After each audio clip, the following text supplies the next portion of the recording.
Oh, we lost Soman, but okay, you're back. Yay. Good evening, everyone. Welcome to our virtual presentation of Never After with Melissa de la Cruz, Soman Chainani, and Sarah Mlynowski. Before I properly introduce everyone, I'd like to go over some quick guidelines. If you would like to ask questions for the Q&A, just use the Ask a Question feature at the very bottom of the screen. You can also vote for any questions you find interesting, and they'll make their way to the very top of the list. Also, we are giving away signed book plates for those who purchase a copy of Never After from Vroman tonight. To purchase a copy of the book, just click on the green purchase button directly below the viewer's screen. It will take you to our website where you can complete your purchase. Just make sure to write book plate in the comment section when you are checking out your cart. And let me briefly introduce our guests, and then I'll hand things off to our moderator, Mike Johnston. So Melissa de la Cruz is a #1 New York Times and #1 Publishers Weekly best-selling author of several novels for readers of all ages, including the Blue Blood series, the Alex and Eliza trilogy, and the Descendants series. Her more than 30 books have also topped the USA Today, Wall Street Journal, and Los Angeles Times bestseller lists. She's also the co-founder of Y'all West and the co-director of Y'all Fest, two of the largest teen book festivals in the country. And joining Melissa tonight is Soman Chainani, the author of the New York Times bestselling series, The School for Good and Evil, and Sarah Mlynowski, co-founder of OMG Book Fest and author of several kids and adult novels, including Whatever After and Upside Down Magic series. So with that said, I'm going to hand things off to Mike. Enjoy the talk, everyone. Okay, so tonight, hello, everybody. Tell them that you also write middle grade books, honey. I'm moderating tonight, but I'm also a middle grade author. I wrote Confessions of a Dork Lord, which came out in a different world before the pandemic. All right, so tonight we're going to talk about fairy tales. And, everyone always asks, what is your favorite fairy tale? So I will spare you that question. What is your least favorite fairy tale? Anyone? I don't love the Snow Queen. I'll say it. I find it's really dark and kind of boring. I don't know, when I had to, when in my series, when they fall into the Snow Queen, I wasn't expecting it. I'd never read it. I know some people love it, but I did not love it. I found it a little, I kind of fell asleep reading it. What's the Snow Queen? Anyone else? I don't like Puss in Boots because I really am not a fan of cats. So I just feel like makes it hard. It just, I have no interest in that story whatsoever. Yeah, adding the boots doesn't do anything for the cat. Yeah.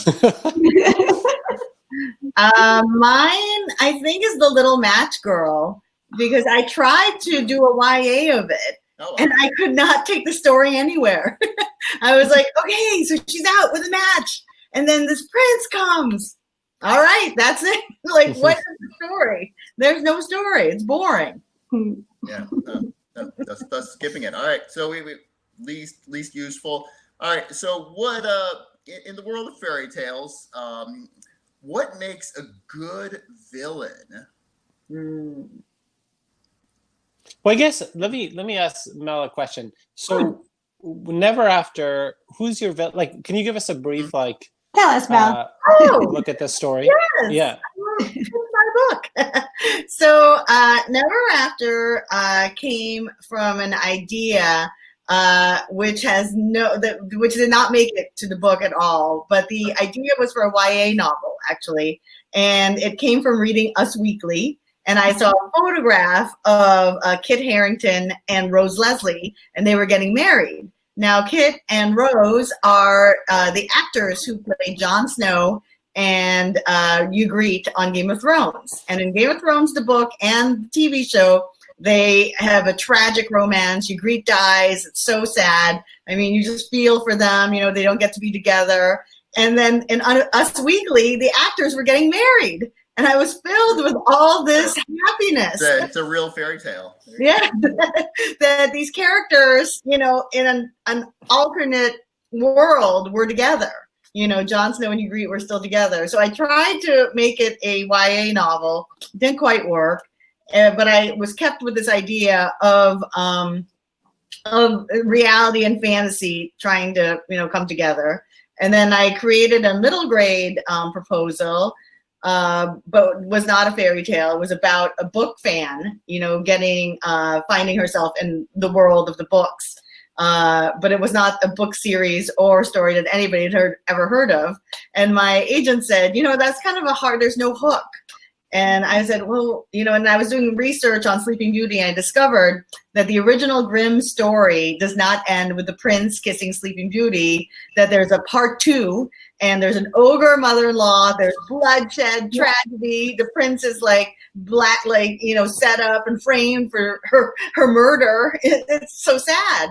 And so I thought, you know, oh my God, I have to do something with this. So there's a little book fan, you know, who is a fan of the Never After series, and she finds herself in the story, and that's the background of the Sleeping Beauty story. And the villain in my series is the ogre mother-in-law.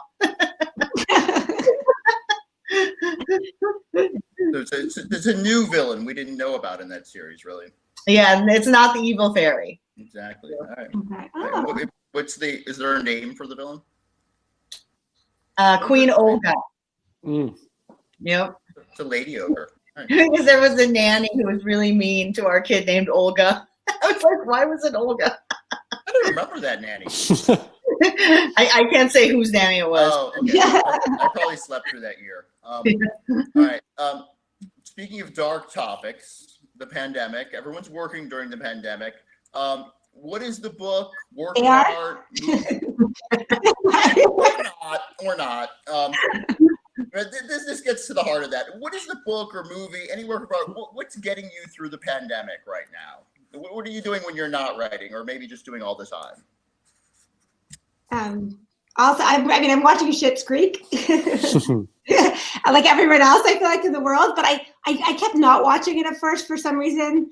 I watched the pilot and didn't get that into it, and then it won every Emmy, and I thought, okay, maybe I'll give it another chance, and I'm so glad I did, because I'm obsessed with it now. And I'm Canadian, and they're Canadian, and I'm so glad that I gave it another shot, because it's so heartwarming and funny, and I highly recommend it to anyone looking for some, like, just a warm hug of a show throughout this pandemic.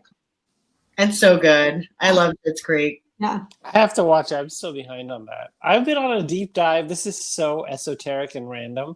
But do any of you know who Marina Abramovich is, the performance artist? Uh-huh. I've been obsessed with her, and basically on like a 2-week deep dive into everything she's ever done. Because I feel like if I was a girl, I would have been her. She's just crazy. If you look her up, she's just sort of insane performance artist. So I just feel like in the pandemic, we're all looking for something that makes us kind of like connect to life in an extreme way, so that when we get to come back to normal life, we won't take it for granted as much. So I feel like that's been kind of my outlet.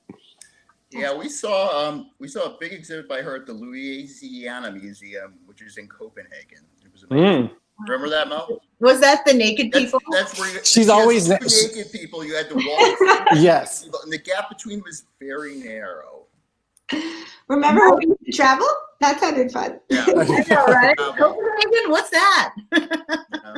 It's been a while. We were all in Texas together, right? In March. I know. That was the last time. Yeah. I was like, I miss all of you. That was really fun. It was really fun. It was the last hurrah. Like we were already hearing rumors about it then, and we're like, is this good? Should we be signing? And should we be at a big convention center with thousands and thousands of people? Yes, apparently not. But we were all fine then. So. We didn't get sick. We had our all right, Mel, anything else? Pandemic Oh, what's getting you through this time? How's your process? How about process? How do you work in a pandemic? Well, I feel like it's all the same because we're always just home. You know, I mean, when it first happened and everybody was kind of complaining about not being able to go out, I'm like, well, you know, we don't go out. We're always working. I mean, on deadline, I don't leave the house. Like I'm really good at not leaving the house. Like I won't even walk to the mailbox. Like, oh, that's too much. It's been one big deadline then. All right. It's been one big deadline and a lot of Postmates, which again is like our normal life. So I feel like if I didn't have I have 2 kids who are younger than yours, so I feel like my 8-year-old being home every day always makes it much harder to do anything. I try. Yes. I mean, I might burst in at any moment, just fair warning. Like, I cannot guarantee that you won't come in with a question about, or can I have a lollipop or something like that. Well, it's funny because in fairy tales, I think the scariest thing to a child is like an unmaternal mother or unpaternal father, like a parent who doesn't want them. And every day during this pandemic, I'm like, thank God I don't have kids, because I would not like having a child right now. You would be the villain. I would be the ogre father. Nice. I think we've all been that at some point. So it happens. It happens. All right. I'm going to ask each of you a couple questions. Let's start out with Soman. Tell us about your collaboration with Victoria Aveyard. How did that come about? We were talking about the fact that we were supposed to go to the Philippines in March to do this. She writes the Red Queen series, and I write the School for Good and Evil, and we were going to go on a tour together. And we were thinking about the fact that, let's have something cool for the fans when we go on this tour. So we were going to do like a 3-page little comic, like you used to get in the Bazooka gum. You used to get these little comics. We were just going to combine the worlds in this very kind of like, basic way. And then once the pandemic happened, we were like, let's just turn this into like a big thing. And so we used an artist who was pretty new on the scene and was looking for, his big shot.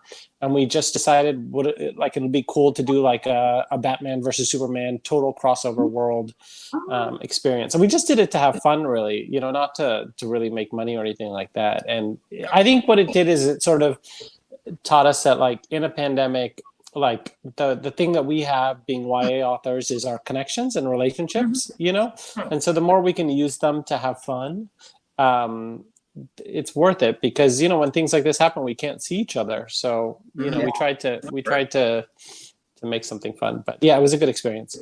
That's so cool. Awesome. Yeah, we had a good time. All right, Sarah. Yes. You're on your 18th, or is it 19th, whatever, after book? Okay. Our daughter literally grew up reading these books. I have to admit, I used to read them to her, and then she started reading them, and that was first grade. Now she's in 8th grade. She's a teen and will not allow me to get near her or read her anything. So given that period of time, how has the series changed, and will there be more? That's a great question, how it changed. I think I when I first started the series, I was very focused on Abby and Jonah falling into exactly the way it was written. I didn't take any liberties at all. Like, I almost used like word by word, word for word, exactly what was in the originals.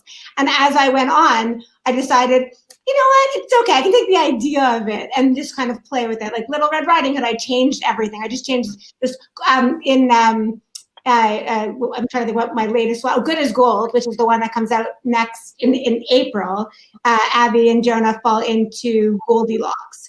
I was just like, the story is it's barely there. There's nothing there. So I took it and just rewrote this whole story and changed everything about the bears and just like little things, like when she walks through the forest in the original, it's super sunny. And I'm like, no, I'm just going to make it raining and snowing. And that's why she goes into the house.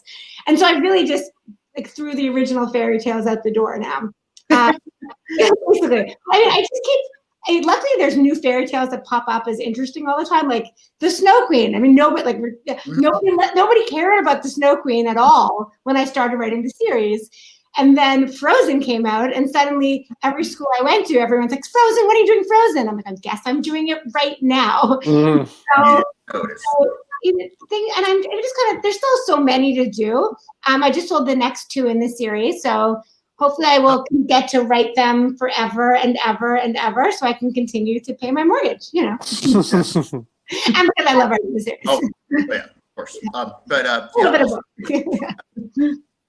Good. All right, Mel. So we're here to talk about Never After, and you told us a little bit about what inspired you initially, and beyond that, is there anything that drove you to fairy tales after living in the world of Descendants? I think that was kind of where you started in middle grade, correct? Yeah. How did you get from there to fairy tales? Well, what's funny is because I was kind of working on my own fairy tale series, and then I got the call from Disney, so I had to kind of put my original idea for a fairy tale series aside and do Descendants. And then after Descendants ended, I thought, oh well, I kind of wanted to write my own fairy tale series, because when you write for Disney, you're in the Disney universe, and that's a box that you can't. You can only play with the things in the box, and you can't play, with things with so much freedom. Like for instance, one thing I learned when I wrote Descendants was Tinkerbell has no descendants. Tinkerbell did not get it on with anybody. So, All right.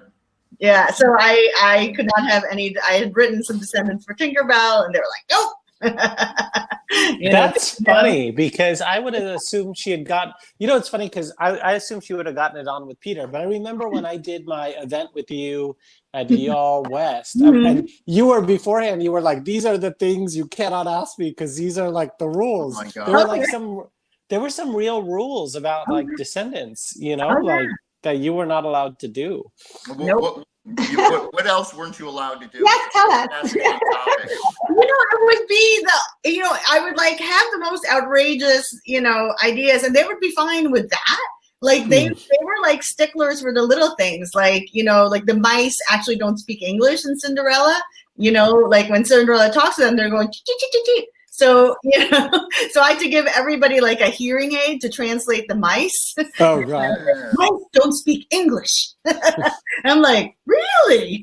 No, I mean, someone really thought about that. That's kind of amazing, actually. Who does that at Disney, though? Is there a special department? Yeah, Like, how does that work? What a job. There was a person who was the franchise person who had to, who knew all the movies and everything that they'd done, even the sequels, like that we've never seen, like Cinderella 3 that went straight to video. She knew about that. Yourself. I've still Right? I've seen that movie, sadly.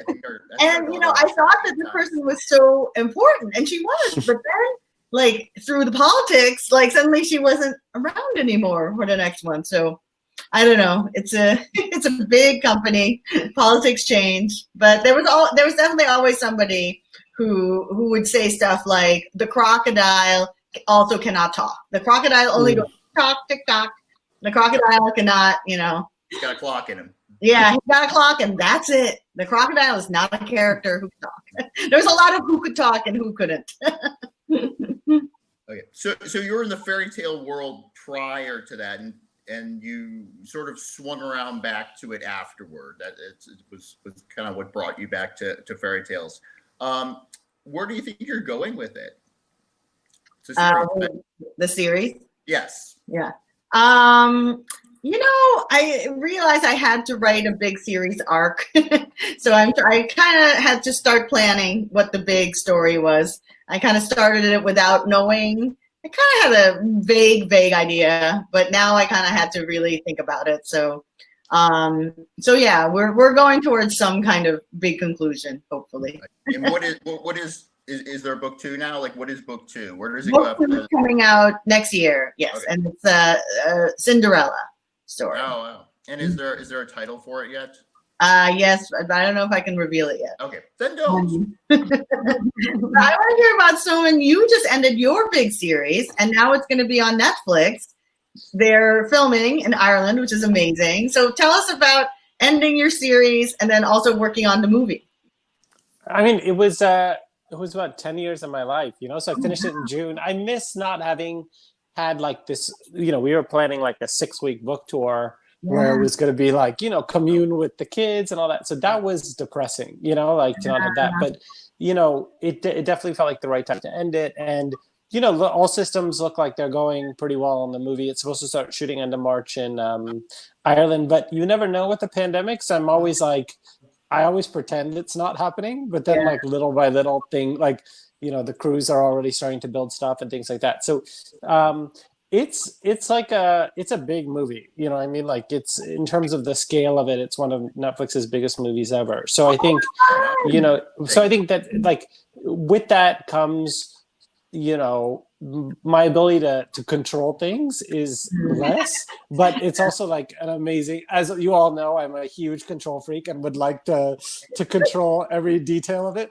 But it's a great team. It's a great script that has been, in development for a long time. So I just think, I think it's going to turn out really well. But, as both of you know, having done stuff that's gone on to film, you have to kind of like see it as your child that's gone to college, and either they're going to graduate and do really well, or they're not. And either way, it's not really, you can sell, you're just there to enjoy the experience, Cash the check. So, exactly. Wait, but Sarah, yours just came out. Were you like, what was your experience on that one? Well, Upside Magic was on Disney Channel in July. It was really fun. I mean, for us, that's a series I write with Lauren Markle and Emily Jenkins. So the three of us got to go to set together and experience it, and just to be able to see the characters come to life. It was the movie is very, very different from the book series. In the book series,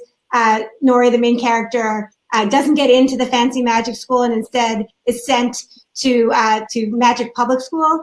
And so, but the movie, they actually set it at the fancy magic school. So that's one of the differences.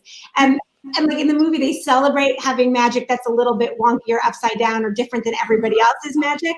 And in the book, in the book, they celebrate it. You're put in a special class and like the teachers encourage it, versus in the movie, the teachers are trying to get rid of it. Now, ultimately, and they have like a big scary bad, which we do not have in the book. Ultimately, the meaning and the spirit of both are the same, and we loved it. And Nori, the main character, was exactly how we envisioned her, and she just acted in the same way. She was just fabulous. But it was very different, and we didn't get the premiere that I guess we kind of wanted because it was So we were actually quarantining at the time. We'd been exposed. We were all fine. But we had to, having a driveway premiere was we were so lucky and so happy that the whole thing happened. But it was just like a weird time to have. Yeah, it was weird. That part was strange, but we loved it, and it also gave us something. Having the movie come out, it gave us something to look forward to, and my kids are 8 and 11, so exactly in the target market. They loved it. That was really fun and special for them too. Aww. So fun. Okay. What else do I have here for us? All right. So in the 5 minutes before we came on, I Googled fairy tale quiz. Oh God. And so I took the fairy tale quiz and I got 2 out of 10 right. So oh boy. Don't get these right. I didn't get them right either. All right. Mel, I'll start with you because you're in my upper left-hand corner. Okay. In the original story of Cinderella, how many balls were there? I'm not saying soccer balls, parties. Yeah, the parties. Yeah. The original story, like the French Cinderella. Yeah. The French story. I don't know. I mean, according to what I found on the internet. So yeah. Weren't there like 3? I was thinking 3. Is that there's 3 balls? There's one version with 3 and one version with 2, and I don't remember which is which, to be honest. No, I'm relying on the internet, so we don't know. Yeah. Oh well, I thought 3 too for some reason. I don't know why. Subconscious. Fairy love 3. Everything is 3. Right. The same chance for any number question. We'll just say 3. 3 all these 3 down the line. Okay. All right, Sarah. In the original story of Beauty and the Beast, what does the father's girl do for a living? Oh. What does father's girl? Hold on. No. The girl's father. Wow, I can't read anymore. What does the girl's, our heroine's father do for a living? I want to say carpenter, but I'm not sure if that's right. Is that wrong? They're saying merchant, which is really kind of generic, but it's not quite. Yeah. Okay. Who knows? Great, guys. Why does the evil queen want to kill Snow White? Because the mirror says that Snow White is more beautiful. That seems too easy, no? Easy. It's too easy. I gotta find a better question. But I'll tell you a fun fact about that one. Not only does she want to kill her, she wants to eat her lung and her liver because she feels like if she eats Snow White's organs, then she'll become beautiful too. Yep. Yeah. They always leave out those things. Heard of Botox? I know.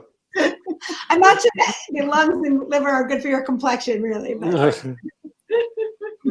Things you learn from fairy tales. Okay. All right. So I'll give you a better one. I'm going to skip down the list here. Okay. I really didn't know this one. Okay. In Peter Pan, what is the name of Captain Hook's right-hand man? Oh, this we know. I don't know. Oh, you don't? No, yeah, it's me. Yeah, it is. Right? Yeah. Yeah. Good one. All right. See, I didn't get any of these. You didn't know that? I didn't know Smee. You suck. I love Smee. Problem. The original Peter Pan now, which I never read as a kid, so it's funny. The J.M. Barrie book. I was always so confused because the dog was the nanny. Yes. Right? The dog. The and I dog was like, was the nanny. All right. Our dog won't do that. word? It always confused me when I was little. It seemed kind of natural in the movie. Like the dog did a good job. So That Wait, dog. You don't have a dog as a nanny? What do you mean? yeah. How hard can it be? All right. I'll keep going. Mel, back up to my upper left hand. All right. In the story of Rumpelstiltskin, the girl has to spin straw into gold 3 nights in a row. Rumpelstiltskin offers to spin the straw for her in return for one thing each night. So what are the 3 things that he requests from her? Oh, I don't remember. I mean, I know what he wanted ultimately was the firstborn child. That's one. Oh, okay. And there was definitely a necklace in there. Yep, there's a necklace. Oh, wow. A bracelet. Yeah, close I don't know. I There's a can ring.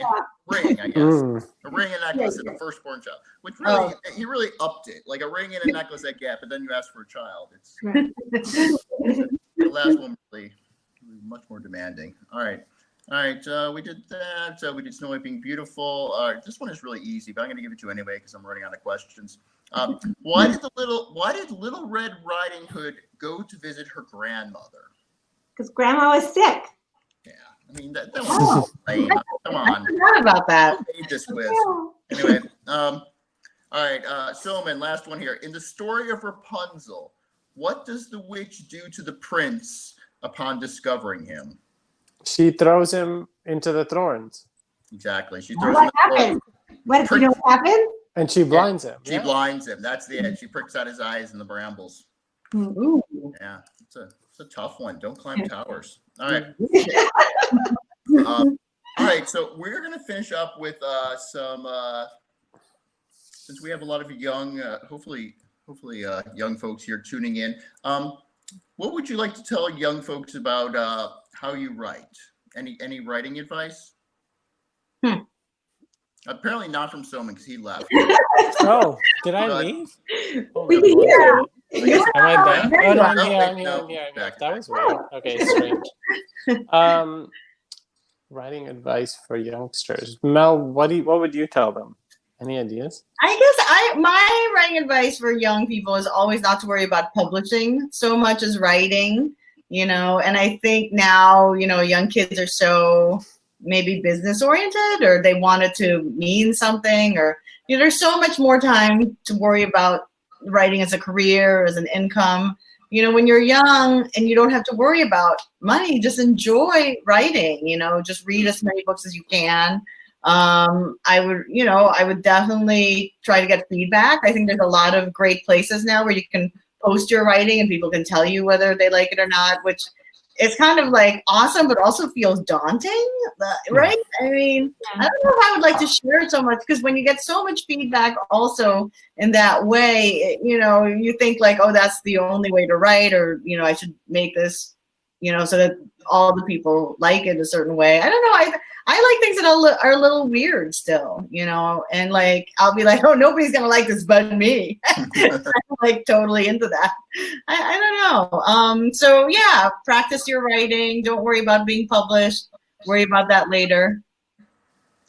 Yeah, I agree with all that. I would say also for those who want to try writing a novel, that I'm a big believer in outlining. And I didn't outline as a teen at all, so I'm talking as an adult, but I'm saying the one thing that I've learned over the years, I've written 40 books and I've outlined 39 of them.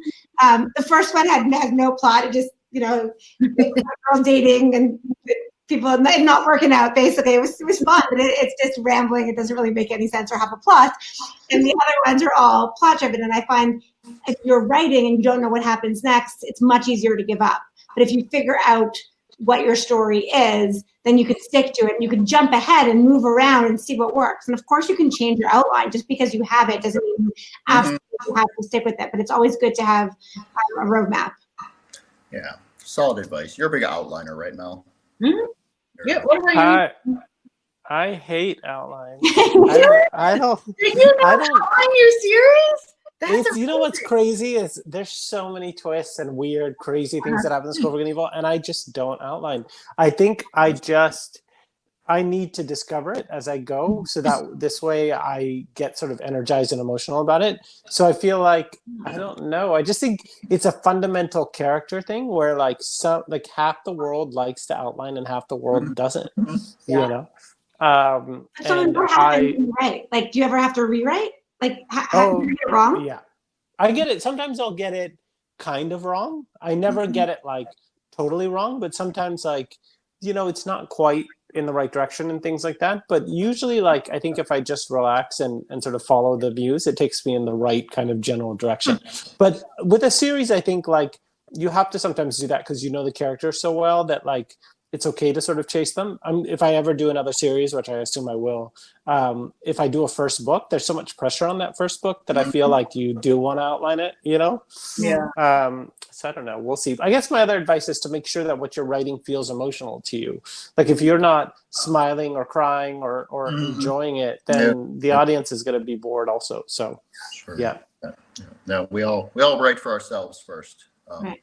If you don't enjoy it, no one else is going to. Okay, and I think we will.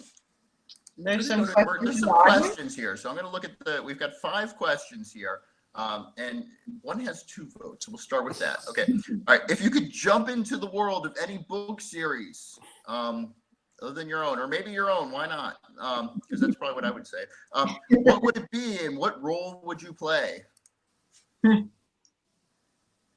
I had the similar question. I don't know. I was doing another Zoom for something. Maybe it was YALLFest.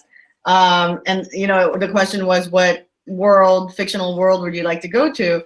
And I thought about Sex and the City in 2000. Sex and the City, late 90s, because it was before 9/11, before everything. New York was so much fun. I was a fashion writer. We actually did live in that world. And those parties. Yeah. And I back into it. Yeah, I just want to go back. Can't we just go back to before? When you could just walk into an airport with your dad and he would wait. My dad always dropped me off all the way to the gate. I mean, our kids don't even have that. They don't even know what that was like. We have to take off our shoes now and do all that stuff. But before, your parents could take you to college, go all the way to the gate. They could pick you up at the gate. So at this point, your fantasy world is like 1997. Yeah. That's hilarious. We were young, 25 years Who just ago. thought we were living in a fantasy world? I mean, If we're allowed to pick television shows, I would say Emily in Paris, which is another show that I've been watching there during this. And I am so jealous of Emily running around Paris. I love it. Oh my God. And her outfits and the boys. Yeah. That I was thinking of that, the same reasoning, but for Twilight, because I feel like why does she get to be sort of dumpy and ordinary and have all these people fighting over her? I feel like that should be me. Bella. Totally unexpected answers. I was like, oh God. It's like someone's gonna end up putting that on Twitter, and I'm gonna get in trouble. I had this question come up like YALLFest, literally like at the beginning of it, like 10 years ago, Mel. And so one of the authors, I can't remember who was, answered with the world from A Wrinkle in Time, where everyone has those yo-yos. And I was like, oh, that is a strange world to want to go to. But oh my God, they wanted to go to the weird world where everybody out at 5 p.m. with the yo-yos. Yes. Yeah, that's an interesting creepy. world. Yeah. Why would people want to go there? That's a scary. It kind of stuck with me though. I was like, that's kind of interesting. I mean, I don't know. That's my world still. All right. Let's look at our questions here. I think we have a couple more. Okay, that makes no sense. All right. What favorite tropes in fantasy? Anything? Any go-to kind of moments, devices you enjoy? And I like all the tropes. I like genre. So I like, enemies to lovers. I like, I was going to say threesomes, but love triangles. Much better phrasing. Thank you. I like that the kid has to save the world, Right. I like that trope. I like the chosen one trope. Totally. Watching Harry Potter last night. Kid was like the chosen one. I'm like, it's fantasy. Yeah, he's chosen. She was like, why? And I was like, because Voldemort tried to kill him and his mother's love kept him from dying. She was like, cheesy. You're not a fantasy fan. Two fantasy authors could not get her kids like fantasy. I like sad tropes in a way. Like I like how the teacher always has to die for the young kid to like win. I don't know, something about that appeals to me. I don't know what that's. Sacrificial teachers. The sacrifice. If anyone's listening, you have a question. Feel free to chime in and add your questions. We're going through them now. All right. Do you have any other? I guess. All right. I don't really understand these questions. Do you have any other fairy tale projects? I actually do. I have a YA book, which is a retelling of Cinderella, set in Versailles. So I had to do all this research about Versailles, and it was kind of inspired by when we went to Versailles, and they told us that it was, first of all, it was much smaller than you think, and then they said that it was so packed. There were so many people who lived there. It was kind of dirty during the time of, Louis XIV. So I thought that was so interesting that it was just, and he wanted all the nobles to live with him. And they were just like, where are we going to live? Like, this house. Yeah, what did they like? Like, he would eat his breakfast, and they would all line up in an audience to watch him eat breakfast, watch him eat lunch. There was like an audience for almost everything they did in that palace. Yeah. So is yours is it a historical then? Like, It's where does fairy tale meet the historical elements? Yes. Yeah. It's a little historical. There's I did some research on Louis XIV's sons, and one of his favorite sons was, he had a lot of illegitimate kids, but some of them he made nobles. They were very famous, that they were the king's sons. They were not the heirs, but they were kind of like his favorite. So his favorite son was the son of his favorite mistress, which makes sense. And he became some very famous lord. He gave him a title, set him up. So so it's all about kind of the two sons and the girl, Cendrillon. So. And you said Never After 2 is also a Cinderella book. So you have two Cinderella books. I do, but they're very different. Very different. Cool. Cinderella is easy to manipulate. The primal fairy tale stuff. All right. And I think we'll finish up with one more question. All right. What do you want your readers to know? What do you want your readers to know about you that they might not know? Mel, interesting facts. Something takeaway, next project.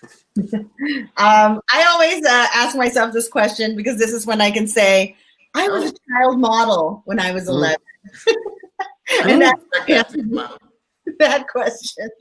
They might not know I was a child model. So I try to get that in. That's why you put it last on the list. All right. I tell people I'm Canadian. Canadian. And I'm a big tennis player. That's my. Oh, interesting. That's the little thing that I love doing. So, I didn't need that stuff. All right. Now we put a few things. So let's finish up with. Do we have time for one more question? Yeah, we have time. How about just next projects? Just rattle off what's coming out next for all you guys. Mel, you want to start? Okay, I'll start. So next year is the sequel to Queen's Assassin, The Queen's Secret, which comes out in March. And then I did an original novel in the High School Musical, the series, the musical. Oh, cool. The road trip. Tim Federle, who's a friend, created the show, and he was a lot of fun to work with on the book. So that's coming out in May. And then and I think the next Never After book, I'm sure I'm missing somebody. Oh, I did a couple of original Audible books. So that's great. Yep. coming out. And we have the two actors who were from Witches of East End, Rachel Boston and Daniel De Tomaso, playing the parts of the star-crossed lovers. So that was really fun to get them back together. Great. Amazing. Great. Sarah, what's coming up next for you? I have the next Whatever After, Good as Gold, comes out in April, and it's Goldilocks, but I also threw in Rumpelstiltskin.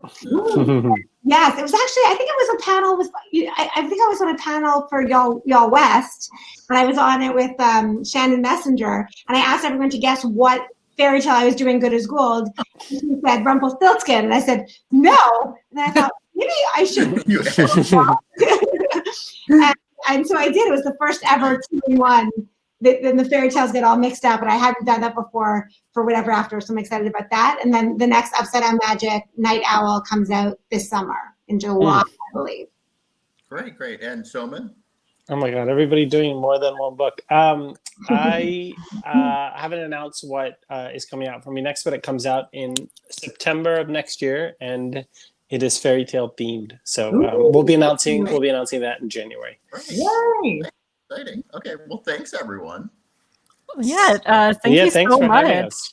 Yeah, it was such a fun conversation. And thank you to everyone who tuned in tonight. If you tuned in late, don't worry. We'll have a replay available within an hour. If you have friends who were unable to make it, just send them the link. It's the same link and you'll be able to access it.